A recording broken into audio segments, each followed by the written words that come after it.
juda ko'plar operatsiyaga kirib chiqadi. Ma'lum vaqt o'tgandan keyin yana grija o'sib chiqadi. Unga qanaqa qaraysiz? Bizga ham ko'p kelishadi shunaqa. 2 marta operatsiya qildirdim, grija yana chiqdi deydi. Grija chiqishiga bo'lgan o'sha sababini topib bartaraf qilmaguncha grija chiqaveradi. Keyin o'sha fibrozniy kalsiy deydi. Diskga o'rab turgan kalsiy yorilgandan keyin uni tiklanishi juda ham qiyin. Deyarli tiklanmaydi desa ham bo'ladi. O'sha yorug' joyidan grija chiqib ketaveradi. Keskani bilan u fibrozniy kalsiy bitmaydi. Faqat chiqqan joyini kesadi, yana nagruzka bersa, yana eziladi, disk yana chiqib ketaveradi. O'shanga grijani operatsiyasining effekti kam hisoblanadi.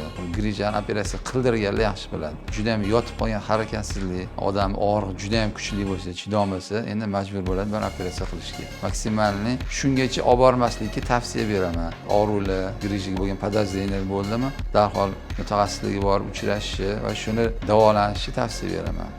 Agar sizda shu yuqoridagi muammolar bezovta qilayotgan bo'lsa, hozirroq bizga murojaat qiling.